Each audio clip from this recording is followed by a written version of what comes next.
Hello, everybody. Welcome to the A Strings podcast. This is episode 9. I'm Adam. I'm Andrew. Here we go.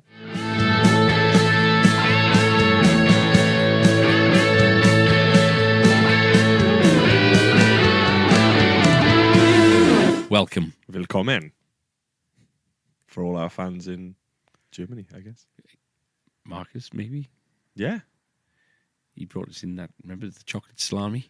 Yeah, you've sent us a recipe, haven't you, through to our group chat. Yeah. So Tom is going to have a go at it. For the season, Tom's the only one that can. For the season finale, Tom's going to make us a chocolate sausage. Finale salami.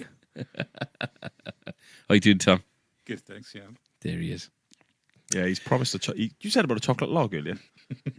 I was just like, surprise us. But don't put too much effort. Don't in. Don't take too much time out of your free time. Is it biscuit news yet? No, it's normal news first. Okay, right. This is the news. So, shop news. So, it was Chris's birthday. It was the big 3-0 for Chris this week. Yeah. We took him to Frankie and Penny's. Got the birthday song, which isn't Happy Birthday and Cliff Richard anymore, which is quite annoying. It's Stevie Wonder. Yeah. I think they ditched it, didn't they, after the whole BBC debacle and then never picked it back up. No, they did bring it back. It was back. I got a Frankie Benny's enough to be able to tell you that it did come back because I did think that. Yeah, Well, how long can they? We know how much you go to Frankie and Benny's because every time we go in there, all the staff are like, "Hi, Dad." Yeah, and their profits are taking a dive since I discovered the taste card. Yeah. They used to come in and, they used to rub their hands when they see me. No, half price. Thank you very much. Thank you. So we took Chris to Frankie and Benny's. I don't know if it was just out of spite or not, but they took his dessert order, like obviously towards the end of the meal. He said, "Oh yeah, I'll have banoffee pancakes." And just as the birthday thing, they brought him a huge plate. Oops. They brought him a huge plate of just banoffee, Yeah. banana and toffee. So, he ate that and he said, "Oh, I can't eat anymore." And then they brought him the thing that he had to pay for. Yeah, because we had my birthday there. Yeah. And I just had the little cupcake. No, you didn't just have the cupcake. Didn't you have a side of concussion with that? Oh, yeah, I did. Yeah. I can't remember. So can you fill me in on what happened? So we didn't prepare in advance with regards to buying a cake to take along to Frankie and Benny's. Which is fine. I was 30. But we didn't for Chris, so don't take it personally. All right. And I think they've got their kind of stock kind of fairy cakes for people's birthdays. Yeah. And I think they get them on the cheap because they tend to be on the tougher side for reasons you realise without having to sink your teeth into it, because Very true. Everyone in the restaurant was singing happy birthday to the local YouTube star. And as you were blowing out the candle, you were going to put your face into it, but Tom, I don't know whether he hit you with the cake or whether he pushed your head. Pushed he pushed my hand into my face. Right, so you had the cake in your hand. Yeah. Right, so you had the cake And in he your hand. slapped my hand up into my face. And but it didn't have the desired effect. It didn't have the comedy kind of custard pie in the face. No. It was rock hard and it hurt you. It did. Your eyes were watering. It did hurt, yeah. Well, it had you in the eye, I think. It hurt more emotionally that he would do that to me. Yeah. That's what, but for me. It happened so fast and it was so hard that we were all shocked. Tom was there kind of smiling, expecting everyone to be kind of, ah! And in fact, we were all just shocked and said, "Tom, Adam's hurt, mate." It's just a little bit awkward all around, wasn't it? Yeah. We can laugh about it now. Yeah. But, 5 months after the event. The thing is, I actually know how hard them cakes are. That's the worst thing about it. Yeah. So this week we have been running, from the end of last week to this week, we've been running a little competition in the shop. It's comic relief and we're going crazy. We've all got our red noses. Mainly because it's Alcoholism. because it's cold outside. Yeah, so we are running a little competition in the shop where we've got a massive jar of plectrums. So, me and Tom had a bit of a chat last week because obviously you were off. I was last week, except for the podcast. You wouldn't let your listeners down. No, I wouldn't let you. He down. never did let his listeners down. Is what they'll say about you when you're gone. That's on my epitaph. So we said, we should do something for comic relief, try and raise a little bit. And we said, yeah, what can we do?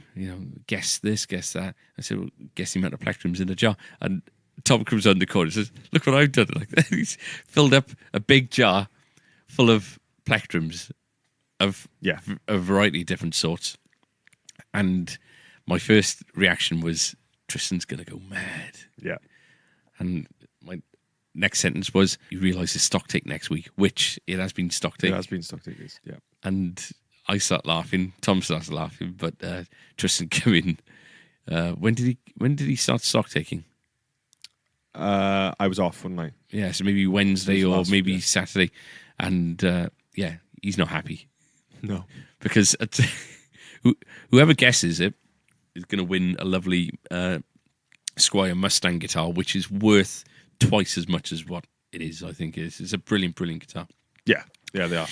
We were thinking about maybe trying to get it signed by somebody like Phil Campbell, or who actually bought one last week. Yeah, he did, yeah. Or maybe Jameson Mannix. But we thought, you're going to enjoy the guitar more with it not being signed. You know? So, not so gonna be afraid to it's play with a what colour have we gone for? Blue. The Imperial Blue. So it's nice. it's most popular colour, so it's not like we're giving you the black one or any of the... So, yeah, it's a good prize, I think. Yeah. But somebody's got to count the plectrums, and there are a lot of plectrums in that jar. Yes, there A are. lot of plectrums. Yeah, there's a couple of guesses on that sheet which are way too low. Yeah. I mean, you think of sort of a handful is about... Well, we do the buy them packs in bags of 72. Yeah. A gross, half that's- gross pack kind And of that's thing. probably about a handful. And yeah, and there's... it's not even a handful, I wouldn't say. I think that you could probably get... And, this jar is... It's a big coffee jar in it, so it's... Right, so it's one of the big 750 gram coffee jars, and Thomas filled it to the brim, which...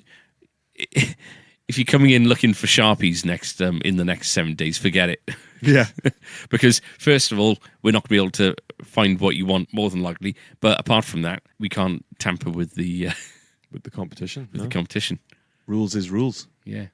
I think there's about 2,000 odd in there. I've gone north of that. Yeah. I said 750. Yeah. What you And I've put my money where my mouth is. And if I win, I'm not putting the prize back in. You're going to take it? Yeah. Sell on eBay. I'll put it back in because this is the kind of guy I am. We're running until the end of play comic relief because we have got to wrap up stock take at some point. Yeah. So what's Comic Relief Friday? So Comic tomorrow. Relief's next Friday, yeah. Tomorrow for listeners. Yeah. Yeah. Oh, yeah. Yes, it's only a few days. So if you're listening to this and you haven't entered, you've got until end of day. Yeah. You can give us a call if you Friday. want. Give us a call and we'll put your name down on the sheet and you can settle up with us. Yeah. It's £1 to go. T's and C's apply. Shop news, new Ernie ball strings. Yes. So So there's the Burley and the Ultras. Yeah, they're starting to script the barrel a little bit with names now, aren't they? Ultra Slinky, I would have thought would have been lighter than Extra Sevens. Slinky. Yeah. Yeah, it doesn't make sense. Ultra Slinky is 10 to 48, They're, which they're is like hybrids again, aren't they? yeah. So it's basically the bottom ends of the 11s and the top ends of the 10s, And then you got the Burleys, Burleys, which which are 11 between 11 and 12, is it? yes, I think they're for like drop C. So it's Right. 11 to 60 or something like that. But these are Which gauges. is fine, Dario absolutely flooded the market with every single and GHS with every single gauge you could ever want. Why not Ernie Ball? Yeah. It's the variety's good. I just think they need to rethink their names. That's a right, little though. Ultra, you would think is extreme. is the most. bit. Yeah, maybe that's the next one. Extreme Slinky. Yeah. What would that be? Sevens. Yeah. Can you go any lighter than a 7? I don't know if anybody who does that. Yeah. What are you laughing at? Our sheet says Facebook Saga Palaver. So tell me about the Saga Palaver. The Facebook saga palaver. So on Wednesday last week, Yes. I dug out a text that my dad had sent me from about a week before, whereby my dad does some work with the police, and one of his mates gave him a couple of numbers for Facebook. He said he tried them both himself. They both work. Try them out. Now I didn't call him before last Wednesday because we got the BBC involved, and I didn't want to kind of go down 10 lines of inquiry at once because it gets messy and it's not fair on them if they're putting effort into it. Exactly. Well, let's give them time to breathe, time to kind of do their thing. Yeah. But Wednesday last week, I was just thinking, you just get these moments that hit you and you feel like you need to do something. So I dug out these numbers and I called the one number, and it is Facebook USA that I've got through to in the past, and it's just you dial it, you press the number to get through to somebody, and it always tells you to go back to the to Facebook, the webpage. Yeah. So I called this other number, this London number, and it got through to a chap with like an Indian accent. So I thought that maybe it's one of these kind of remote workers that is becoming more and more popular now. Especially, you can imagine somewhere like Facebook, they would use remote workers. It can be anywhere, can't it? It doesn't have yeah. So I started speaking to this guy, telling him about the situation, and he started asking some questions that kind of made me wonder why he's asking these questions, because he should be able to see everything in front of him. But Facebook is so big now that it's obviously difficult to get in touch with them. It's obviously got to the point where there's so many different departments that it becomes quite difficult to... I think they're all segregated. They don't communicate with each other. No. So he put me on hold and said, you need to speak to somebody. He put me on hold. And I was on hold for about a minute and a half. And he said, right, I can get this sorted for you. I said, oh, brilliant. He goes, yeah, so basically what we need to do, we need to verify that you are who you are. Basically, is the reason he said it was copyright. But we can take this thing down, and it's not a problem. We can get it reinstated. Brilliant. And he said, what I need is proof of your identity. So I need a copy of your passport or driving license, ideally both. But there'd also be a £50 fee to process the details, because they go through a third-party company to verify user details. I said, okay. And he said, type in this web page to and basically he'll help me through the entire thing. He'll take control of the iPad or the computer, and he will help me through the process. I've just been watching Homeland, and season 7 of Homeland, and there's this thing on it where basically she downloads something and this hacker takes control of the computer. And I thought, hang on, this is a little bit... First of all, Facebook taking 50 quid off me to verify my identity. Facebook knows more about me than my mother does, probably. There's photographs, there's birthdays, there's friends, there's all these things. There's a million different ways Facebook are able to verify I am who I am. They could send a message to my personal Facebook account if they wanted, and I can respond to them. It's just something didn't ring true. So I'd said to the guy, listen, if you don't mind, I need to look at something. I'm going to give you a call back. And he said, yep, no problem. I put down the phone. I called the guy who supplied me the numbers in the first place, and he said, that sounds like it's fraud. He said, I can't imagine Facebook would ever ask money off you. So I thought, great. So now not only have I lost the business page, but it looks like, I've divulged details to Hackers Anonymous kind of thing, and what's going on next. So I left it. And Thursday morning, I had a call around about 10:30. It was a chap with an Indian accent calling up asking to speak to Andrew Morgan. He's from Facebook Advertising, and he understands he's got a problem. He'd like to help me with it. And I said, yeah, all right, mate, pull the other one. I spoke to your mate yesterday, and, I kind of realised there was a scam. So, unless you can prove that you're from Facebook, I'm not interested in talking to you. And he said, well, how do I prove I'm from Facebook? I said, I don't know, but you're going to have to do it because I haven't got time for this shit, And he said, oh, okay, I'll send an email through to you. I said, yeah, do that. Send an email. Bye. I put the phone down and checked my emails throughout the day, and a couple of hours later, midday, nothing through. Around about 12:30, there's an email coming through from a genuine Facebook email address, copying in a support ticket that I'd sent them through the website, going back, about 5-6 days previous, saying, I don't know what really went on there, but if you'd like help, give, I'm here. All the best. Andy Ola, I think his name is. Right. And I thought, balls. I just told somebody who can actually help us to go run. So I sent him an email straight away saying, listen, I'm very, very sorry. I'll explain why I acted in such a way, but can you please give me a call? So I told him about this, and he confirmed. He said, there's no way Facebook would ever ask money off you to confirm to verify your details. So I had spoken to somebody dodgy. This number was picked out from a forum, and, the guy was only trying to help, but I thought that they might be official police numbers, and they weren't. Anyway, I spoke to this guy, and it seems that not many people can actually help us for what we want. Right, okay. So he said, listen, what I can do is submit a request for this to be looked at in detail. I can pass it through the right department. I told him that we're innocent in all this. If there's been anything that we've done wrong, we'll take it down. And, please guide us on the right way. But, the page is too important for us to lose. We need to have it back. We're not promoting anything offensive, all the things we've spoken about before. And he said, yep, that's not a problem. I can't really relay any of this, but I'll pass it on to the relevant people.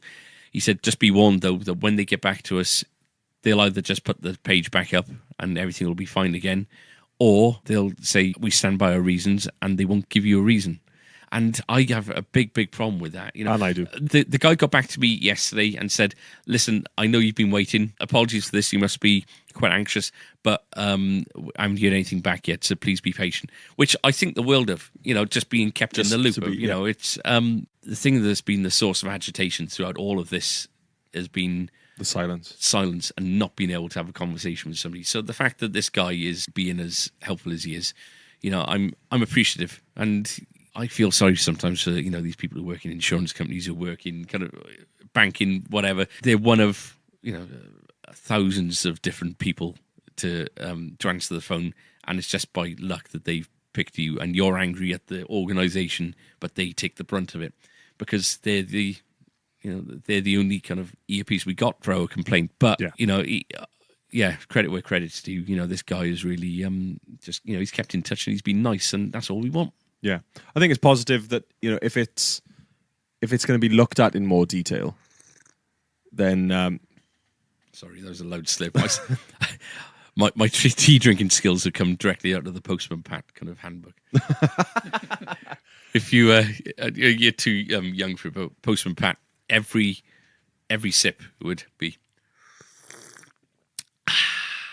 lovely cup of tea, Mrs. Goggins. Or whoever. Granny Dryden actually used to make the tea. But anyway, sorry, I digress. I think, for it to be looked at in more detail is what we need, because it's obviously a snap decision on something. So last night was the broadcast of the X-ray program. The grand premiere. And, I was really, really nervous. Really nervous, because you don't know how these things are going to come across. I think I mentioned last week, fair play, I was a dreadful interviewee, because talking with us, three in the room, you relax and, you can waffle and that's fine.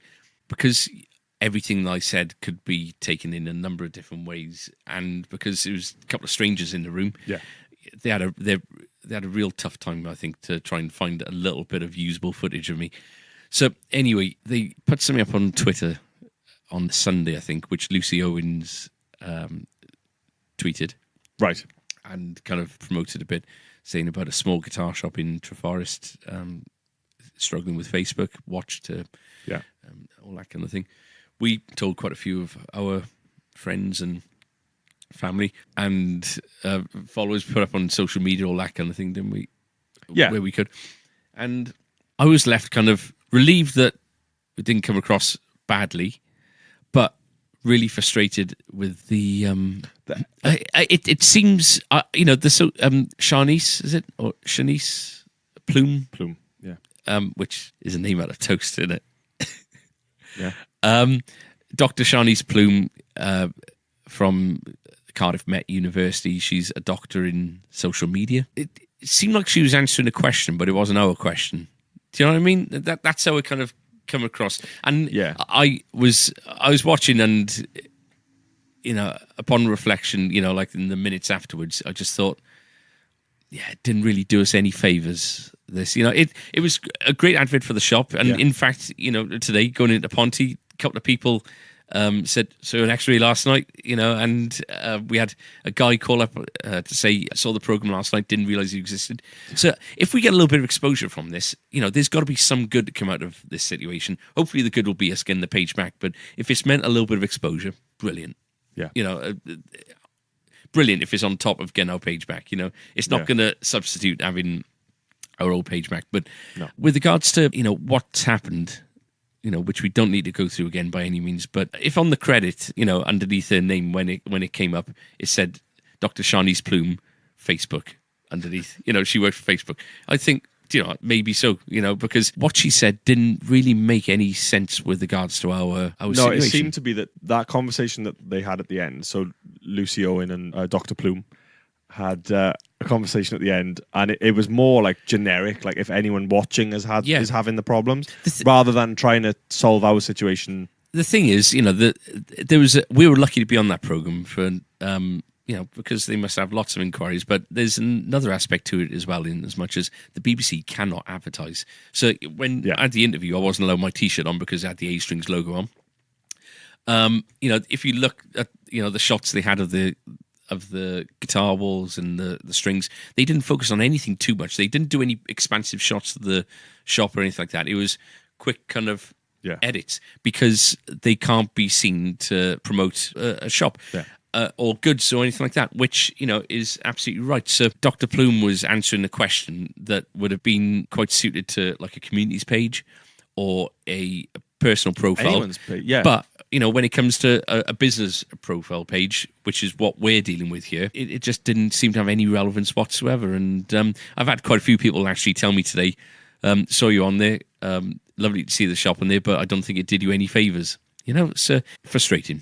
But I've had Hayley from the BBC email me today, just to ask if there's any update, and they'd like to know if there is an update. So I'd like to think that maybe if we get a resolution out of this, they'll go on there and they'll say, I think they update, don't they, on certain stories? Yeah, and all of a sudden, I'm starting to think, right, is there a chance that maybe people will think that we've done something bad or something wrong?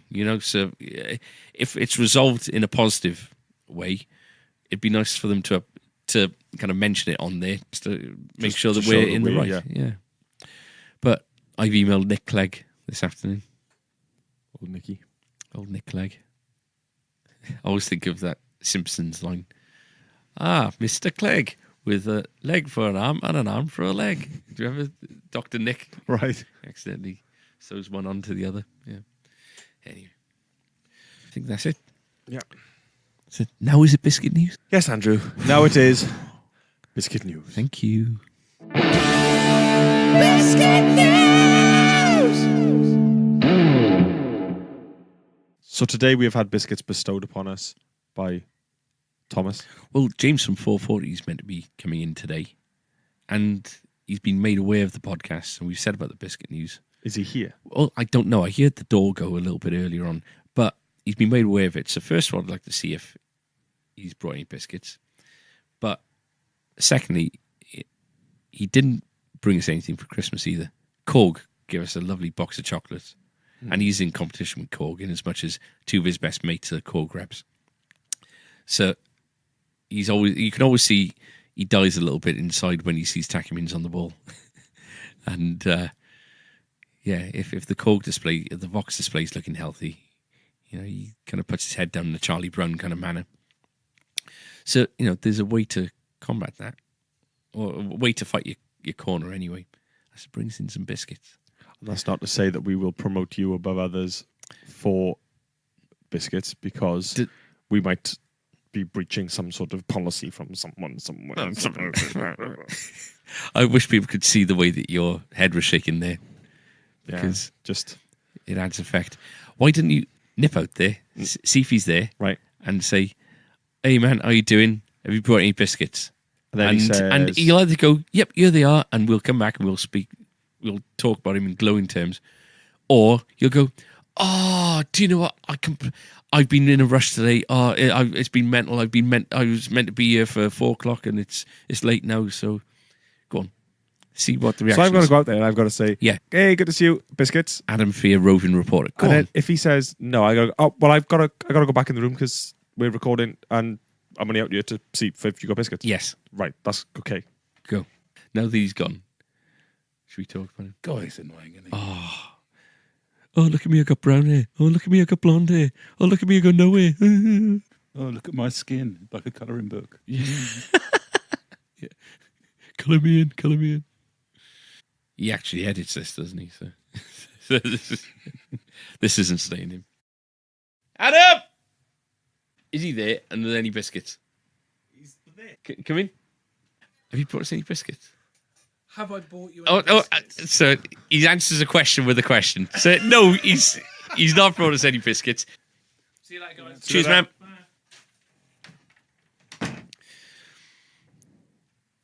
So disappointed. Well, just because you're on a diet. Yeah. And No, I didn't bring any biscuits because I'm on a diet. Okay, right. interesting. Right. Well, sorry, listeners. Hoping for some live biscuit. Yeah, live biscuit news. Yeah. We would tell you who James works for, but we seem to have forgotten. Seems like he's just peed on his tuck biscuits. So I'm going to try one of these tuck biscuits, which I imagine the cheese in it tastes like vomit. All right. I can't remember. I don't think that they're awful. When I saw the pack earlier on, They are like cheap, as in not very like extremely processed. Thoughts on the tuck? a salty biscuit, Yeah, and the inside has got the texture of like a custard cream, but it's savoury. but it's not even savoury. It doesn't taste of anything. I'm just getting over a cold. Ah, yeah. But when I noticed them earlier on, I said to Tom, they look disgusting. He said, well, maybe you should buy the biscuits this week. So I think it's about the 4th week in a row he's had to buy biscuits. So I take that on board. So I'm showing him respect by eating a tuck. It's the grand finale next week as well, so we should don't buy anything. We'll sort something out. We should all make biscuits for next week. Make biscuits. Make biscuits. Oh yeah, Competition. get real. Do you know what? Tom doesn't say much, but when he does, it's gold. Gold. Always believe in your soul. Make biscuits next week. Yes. That's not happening Why? because I can't make anything. I'll buy them. I'll like misshape them, or I'll tell you what. I'll buy biscuits, burn them a bit so it looks like I've. Why don't you get somebody who likes you to make biscuits? A friend. Oh yeah, sorry. That's No. not very nice of me. Sorry. A better chance of making biscuits. Yeah, I have. Now the Tunnocks caramel wafers that look far more appealing.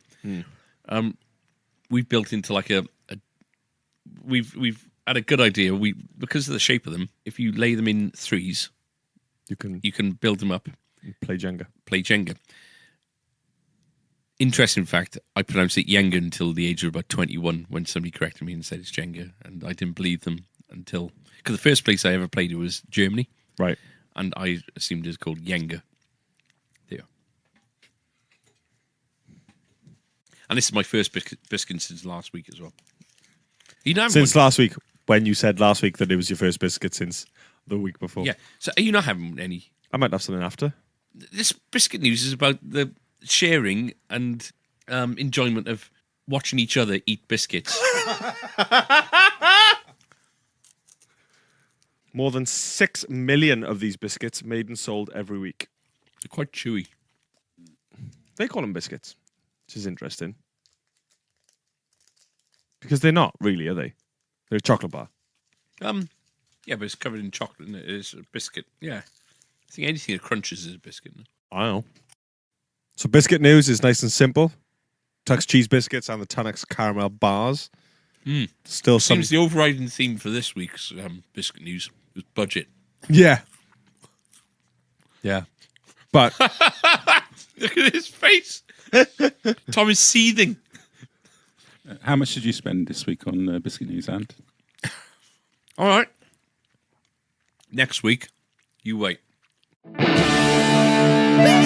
News! So we got a new feature. Right. Tom's surprise question, Oh, okay. which I think we're going to abbreviate to TSK. Here's the jingle. Tom's surprise question. That's it. That's the jingle done. We've just recorded it.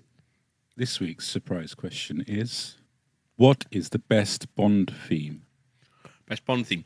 Right. I've got... I know what I think the best Bond theme is. I've written them all, darling. I've read... What's yours? All right, I'll tell you mine then. Yeah, go on, because I think I'm going to go classic, but I don't want it to be... My favourite one.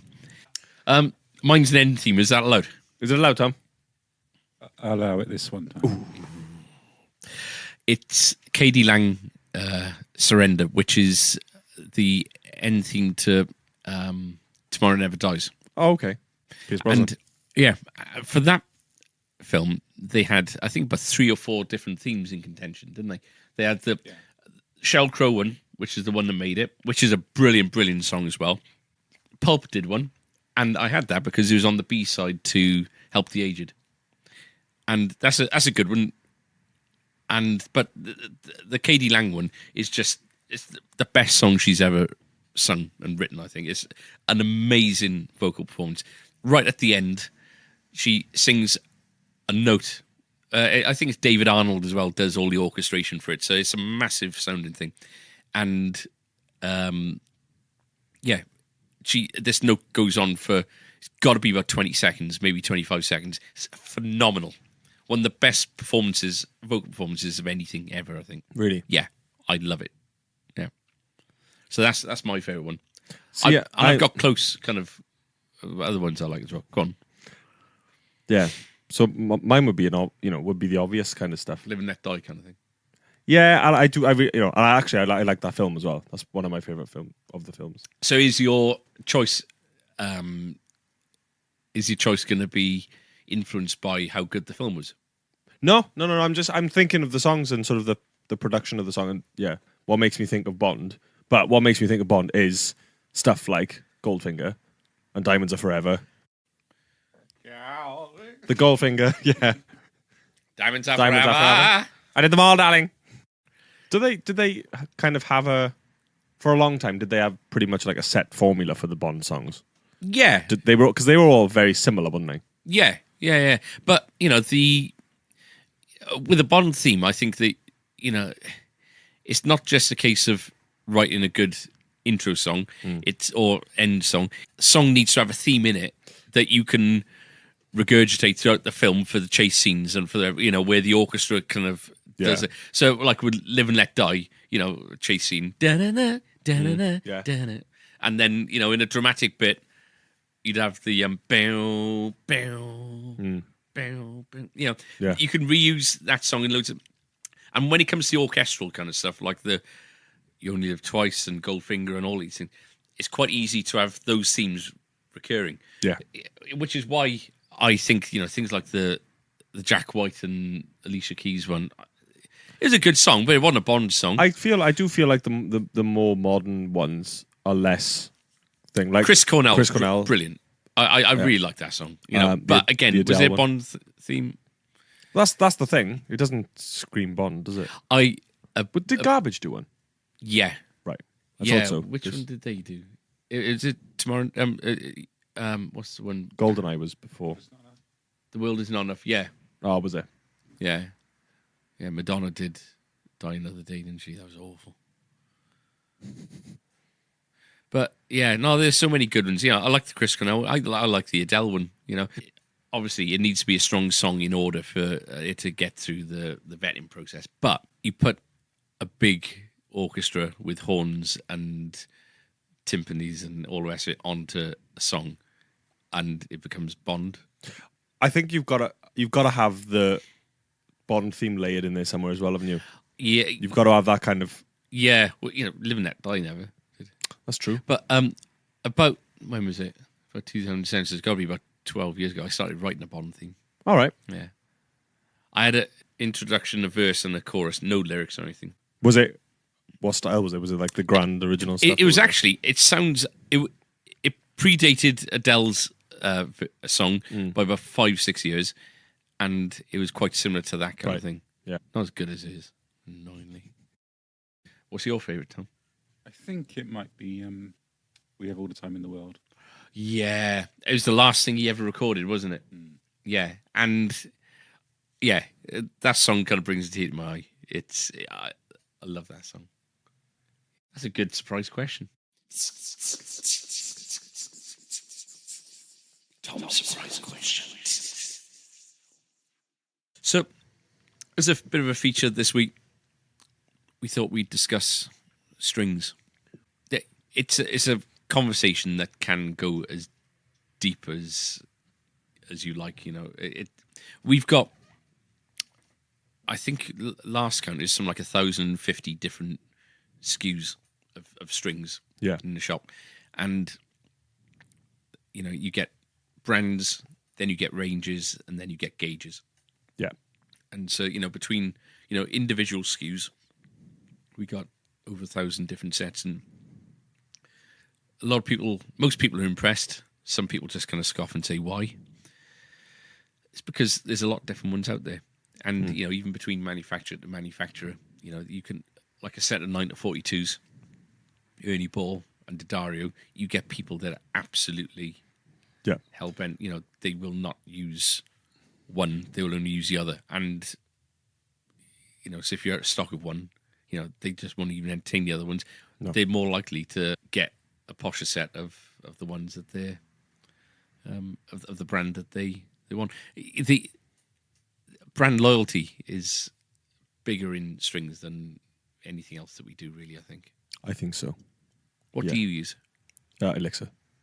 Exclusively? Yeah. I thought you were NYXL. No, I did. I was on the NYXL for a long, long time. And then the OptiWeb stuff came out and we tried them. And it was just... I've had OptiWebs on, say, for example, the PRS. I cannot remember when I restrung it. Really? That's how long it's been. And they feel like new when you pick them up. The only time you change elixirs, especially with the OptiWebs where they don't fur where you pick, the only time you change is if you need to clean the guitar. So if you need a fretboard condition or a bit of a polish. So, same with acoustic? You only use elixir? No, so the acoustic, that's what I've been doing the most experimented with at the moment. So the set that's on there now are the Paradigms. Right. Because we put them on your Taylor and some guitars that came in on the restring event for the Paradigms, and they all sounded amazing. So I give them a go. Yeah. But there's been a few with the acoustic that I like. So with the elixirs, is it because you can put them on the guitar and you can just forget about them, or is it, or are you a bit more discerning when it comes to you like the tension or the feel of them? Like compared to what do you use before the OptiWebs? I was probably on NanoWebs before them, and then before that would have been NYXL. Yeah, I've got a set of Paradigms on my Supro because we did the restring event. Yeah, and we had them change at the same time. They're fine.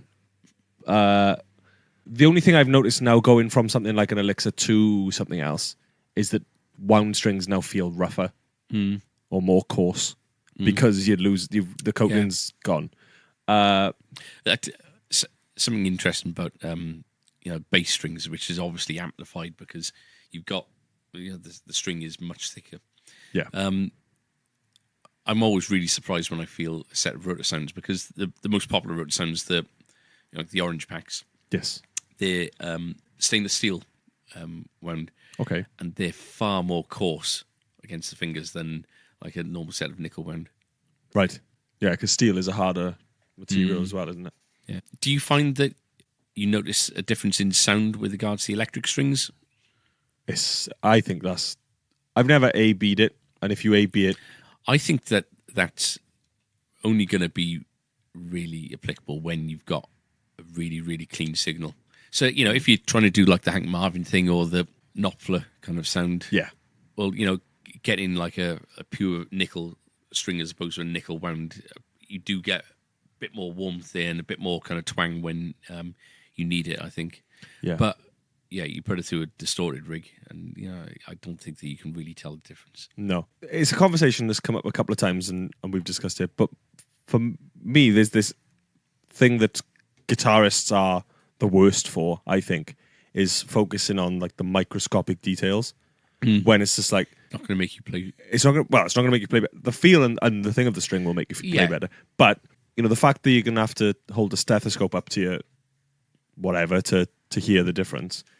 We have customers come in that have tried, different materials, different winds, different gauges to get these different tones on their guitars. And they've probably spent more time changing and swapping strings than playing the guitar.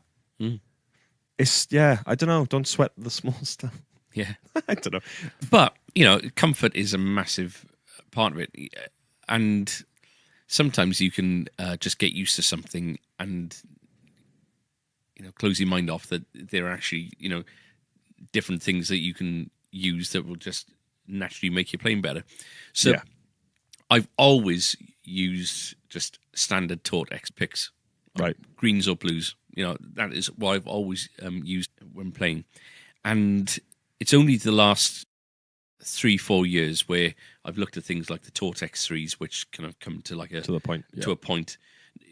The sharp ones are way too sharp. Yeah, they are. That's They right. taper way too much. But something like the Tortex 3s or the wedge, started using that. And man, the difference Yeah. of, just, the accuracy and, what you're able to do, phenomenal. Way beyond my expectations. I tried them, kind of scoffing as I kind of picked them up, thinking, I'll try them, they're not going to do anything.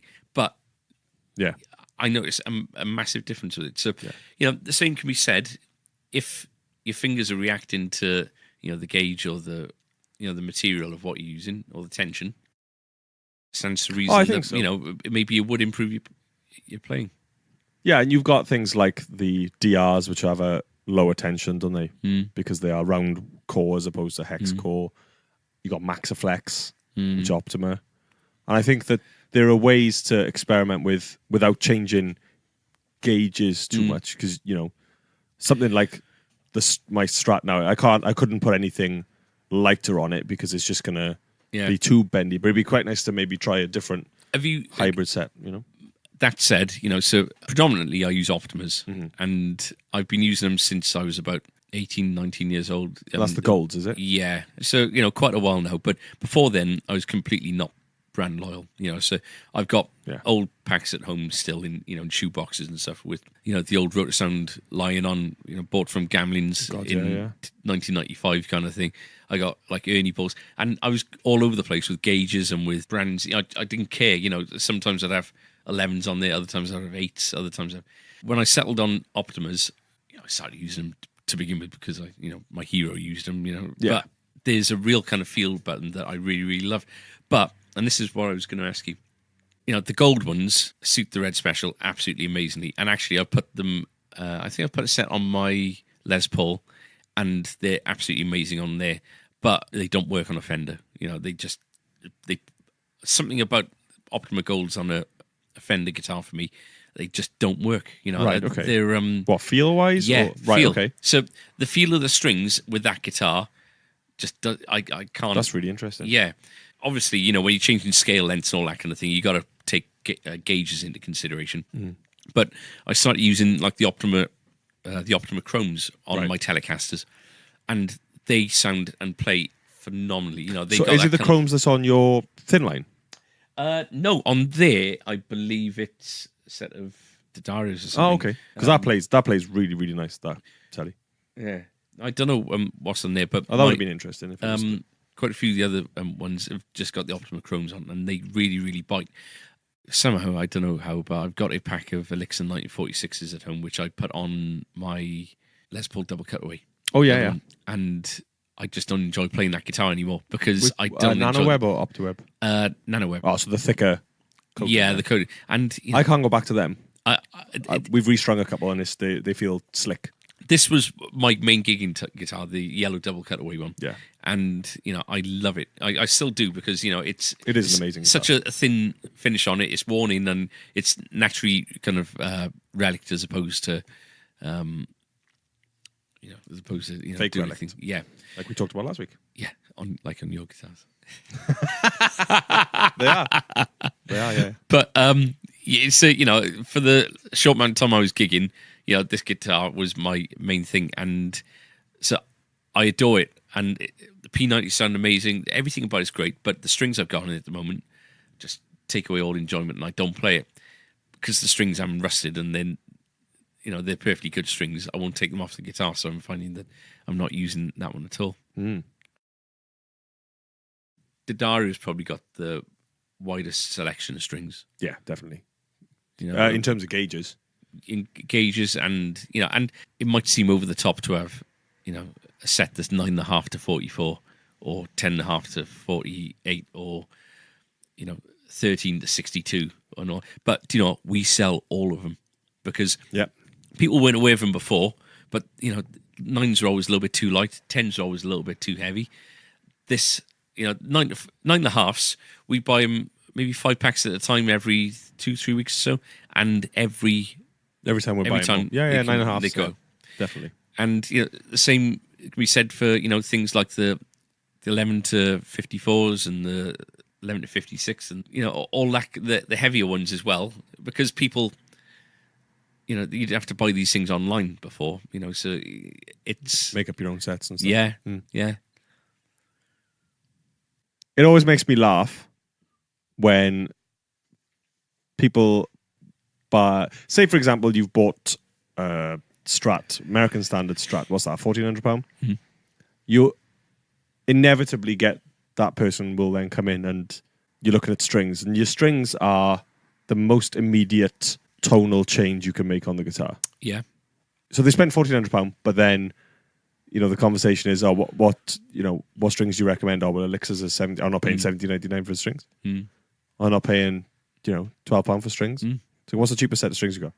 Which only by the way it is, Ernie Ball, I think are the kind of cheapest at the moment. Yeah. But it just makes me wonder. You'll pay. Yeah. You haven't got a ceiling for your instrument, but then the thing that will affect your tone pretty much the most, a dead string will. It's that instant. Yeah.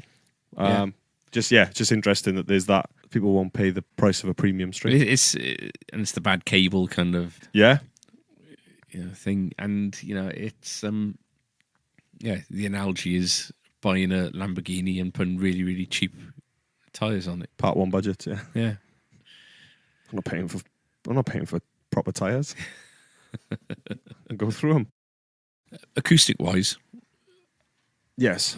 If I had to record something, I'd probably put like a set of D'Addario EJ like Foster Bronze on there. EJ16 are the best selling acoustic string we do, and I think the best sounding acoustic string. The only thing is they only last for, the tone will last you 3 or 4 hours before it kind of settles down, and it's perfectly playable for months and months. People keep on for years, but that new string sound, that's where Elixir is quite clever. With the Elixir thing, I've had a set of Elixirs on my guitar at home. I think I changed them after 16 months, and even after 16 months they still sounded new. They had that kind of zing when you first strum, but then the resonating sound afterwards sounds kind of dull and muted. So that's what I've kind of found with Elixirs, that they will sound and feel like a new string for a long time, but it's only that immediate sound. I think that the after kind of tone is a little bit kind of I think on acoustic it's a lot more important to to try different strings, because each acoustic is different. Even if you had 2 identical models, they're both different, and I think different. There'll be a string for that tone. wood, for that particular guitar, won't there? Definitely. The EXP D'Addarios are nice, which is what most come with. They're really nice. It is strange that I guess that's the best endorsement you can give. Or D'Addario are shrewd and they're giving people the strings to put on their guitars just to kind of market the brand. But the majority of guitar brands out there do put D'Addarios on their guitars, don't they? It's I think the only ones that don't are Fender, because they've got their own. Well, yeah, but even the Fender strings were made by D'Addario up until about 2 years ago. Yeah. Fender have got the Bullet machine, so they used to make their own strings back in the day, and Fender Bullets, it's a different end. So basically, if you got a Stratocaster, it sits in the bridge far more snugly, I guess, to allow maximum kind of string vibration, and they reckon it improves tune stability, tone, all the rest of it, sustain. Yeah. But they stopped making their strings quite a while ago. So basically what they do, they just, whoever they're in bed with at that particular moment to make their strings, up until a couple of years ago, as I mentioned, it was D'Addario. They send the Bullet machine over to D'Addario's factories, and D'Addario will make Fender Bullets, Fender Bullet strings on that machine. And it's a patented thing, so nobody else are allowed to bring out Bullets. so you can't bring them out under any other kind of name. And I don't know. It might be GHS that makes them now. I'm not sure, but there's another American company that makes them the Fender strings, and they had to ship the machine over and get it installed. So. That's interesting. I didn't know that. Yeah, they're the only ones that are really radically different in that way, aren't they? Because most have got the ball end, haven't they? Yeah. Double ball end. Yeah. But yeah, same kind of thing. Anyway, that was a proper geek fest. Yeah. So if you're new into the guitar world, you might have just gone through 20 minutes of what seems like a different language. You've got to keep it to 20 minutes now. Yeah, I know. And if we haven't done 20 minutes, I have to fill it. I have to take Tom's jokes from earlier and put them. But if you've got any questions... Yeah, if there's anything you'd like us to discuss, drop us a message or leave a comment in the comment section of the podcast.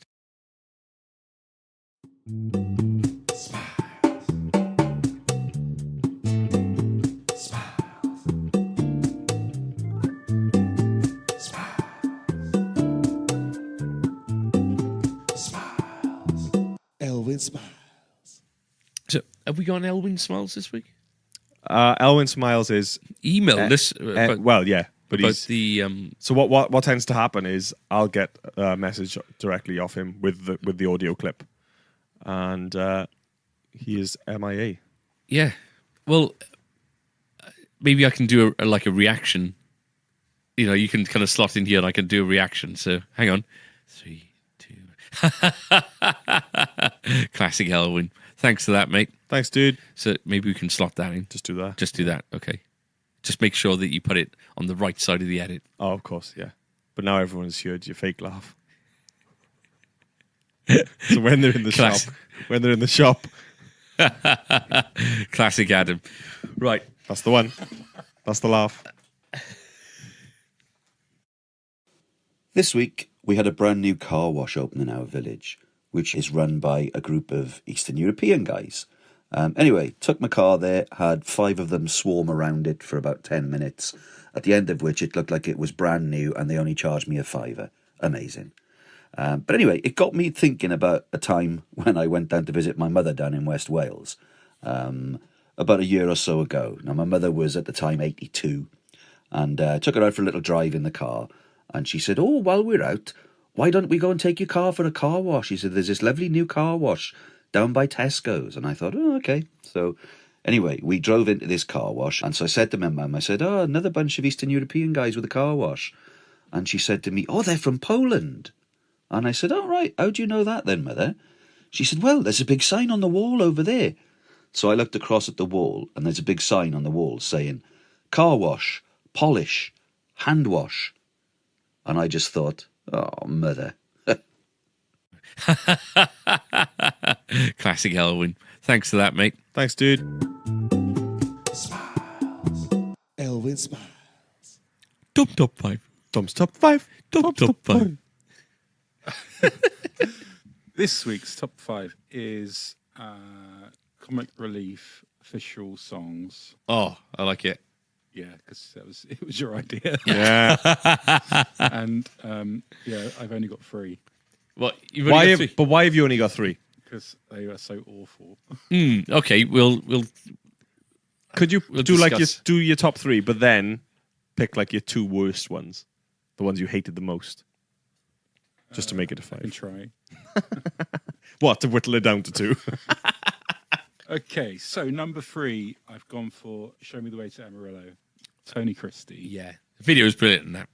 It is. I watched it today, and there is one slight problem with it. It does contain Jimmy Savile. Yeah. I think now when they show it, they edit him out. Yeah. But, Do they? I was quite Do they surprised. really edit the video? I think so. Yeah. Oh, really? Wow. That's what I read Well, online. he was loved for for more years than he was hated. It's Yeah, but it's like Jeffrey Dahmer turning it up in, yeah, in something now. Isn't it? different times. Anyway, number 2, I've gone for the Stonk, 1991, Hale and Pace. Right, I know a lot about the Stonk. Reason being, I know nothing of the stonk. the stonk. It's because it's got Brian May in it. Yeah, right. 1991. I was 3. Yeah, right. But so, well, we're not allowed to pick songs that you weren't old enough to enjoy. I'm just saying I know nothing of the stonk. Yeah, right. Okay. So the stonk in itself, the song isn't. It's he had a dance to it. Hale and Pace. Do you remember Hale and Pace? I'm familiar with the names.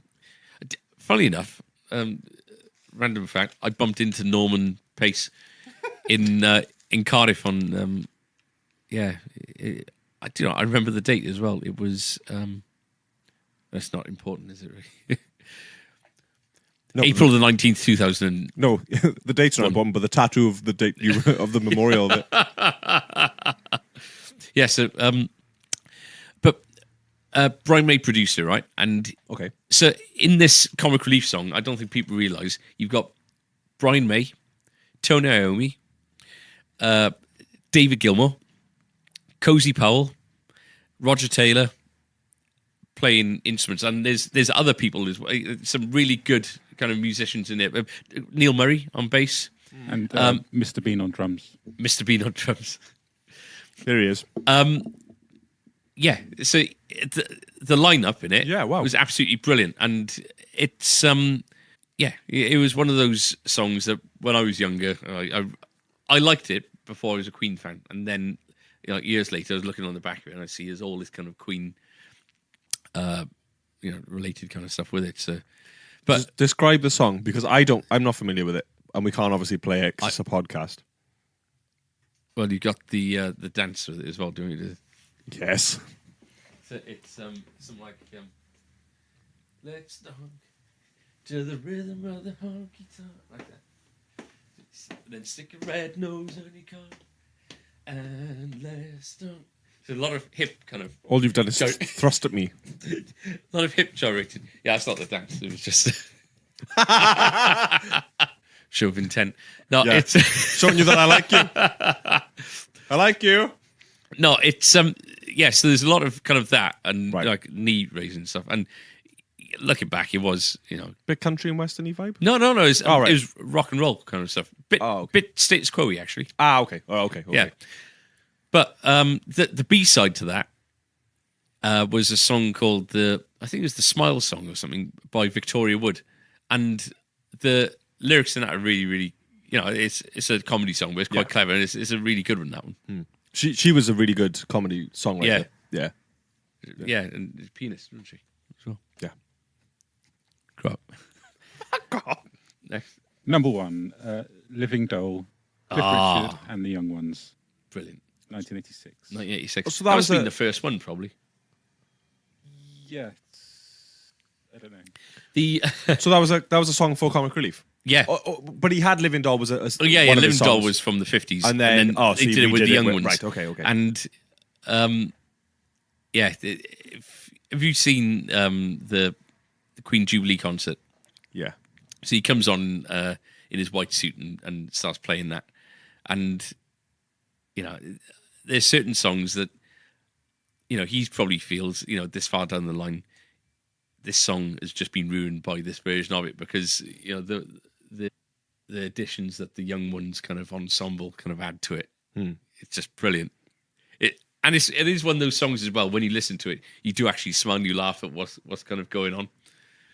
It's have you heard it? Oh yeah, I must have.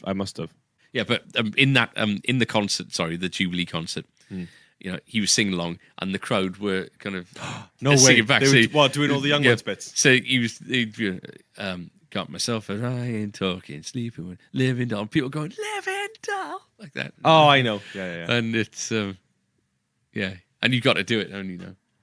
It's brilliant. Oh, that's cool. So that was 3. There's been a lot of rubbish ones, and it seems to be more so recently because they just take them too seriously. You're like, I can't. the McFly one is all about you. That's not funny. So that's what. Originally they were Comedy sort of songs. comedy songs, Yeah. and they just slowly got more and You more had the- serious. Tripe from the Pet Shop Boys with the Absolutely Fabulous girls. Right. Bananarama did a good one with French and Saunders. Yeah, and Kathy Burke. Yeah. Oh, yeah, Kathy Burke. Yeah. And it was Help. Yeah, Beatles. All right. And again, that's another one of those songs where is it Help Me If You Can, I'm feeling down. Remember? Oh, right. Yeah. And so that rings a bell. it's so something that people kind of think of when they think those songs. Was there a Spice Girls one? And Dawn Yeah. French, and they were all kind of dressed up as That was Mama, wasn't it? Was it? No, not I Mama. think it was a double A side, wasn't it? Yeah. don't know. So what did you really hate? I hate Boys Though. Oh, yeah. Uptown Girl. Oh, core, yeah, Flip Neck, yeah. Yeah. To begin with, you have to transpose the song down to, the only key you can sing in. Oh, wow, is that big a jump, is it? Yeah, it's right down there. And the key of a song adds, It adds makes to a massive the difference, yeah. excitement of a song. I know, because we ruin songs every week. You done too, don't you? Yeah. Yeah, only a half step. Hendrix, I Sabbath. My thing is that I sing Proud Mary only a half step lower than Tina Turner sings.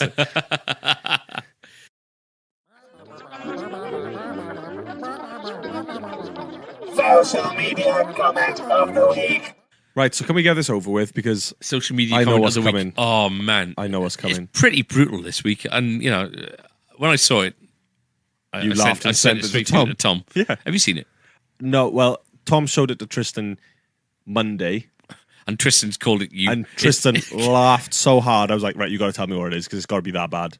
I think he's going to say, and Tristan's called me it for the rest of the week.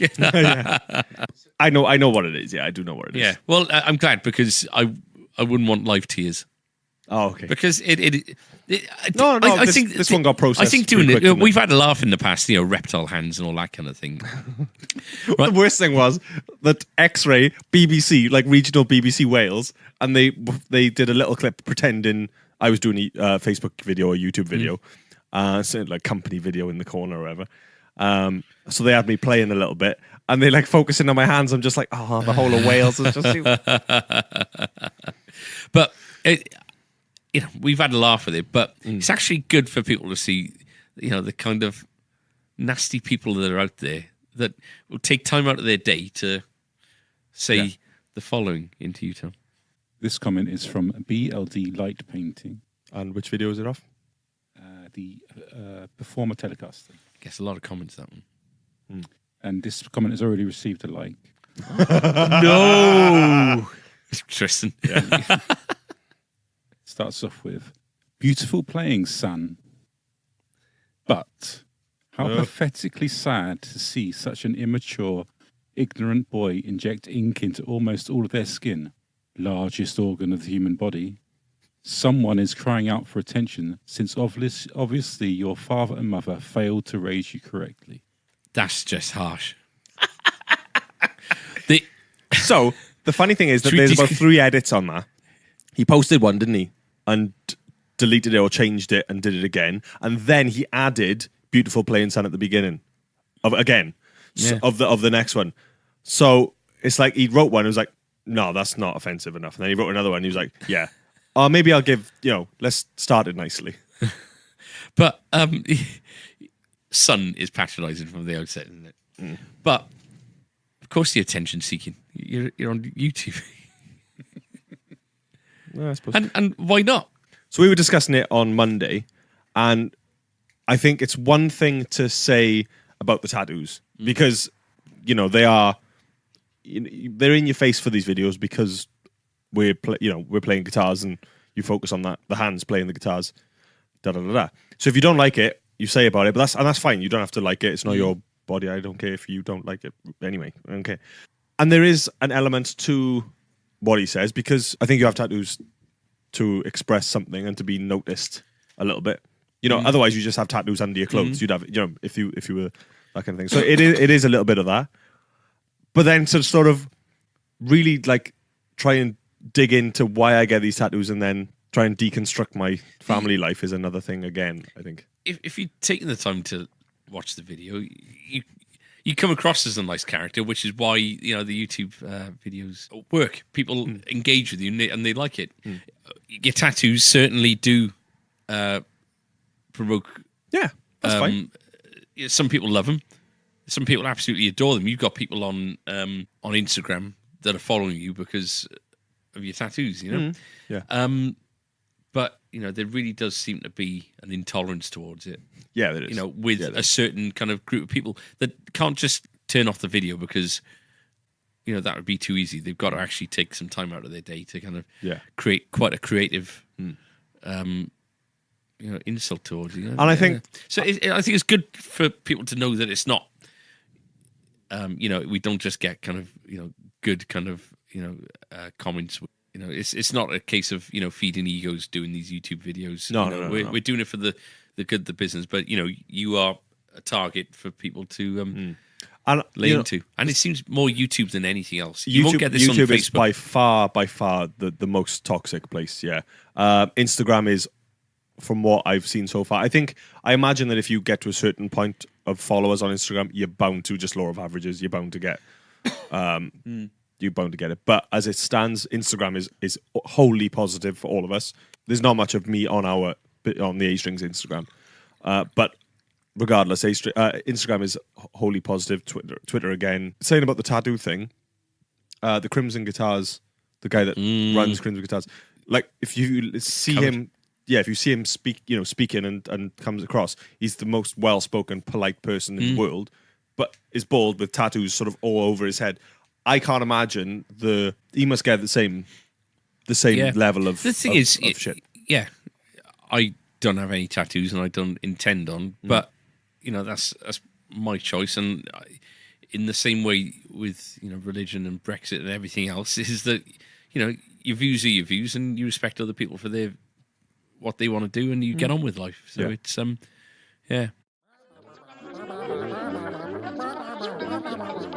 Social media comment of the week. So that's a solid 6.5. Yeah, I'd say so. At best. Only one more to go. One more to go, the grand finale. Yeah. Are you going to seriously make biscuits? Because I will as well. Everyone is making biscuits. Yeah. No, they're not. Everyone is making or pretending to make biscuits. Yeah. And You better... Right, I'll find them. I will find something that's easy. I've got a thingy in the house. I got a better idea. It's because it's easy, Ed. I got a better idea. I'm gonna the best coffee you can find. I'll figure something out. But I won't be buying. I will try my best. I will try my best. On the internet ad and That's what I'm gonna do. And I get my dad to help. Okay.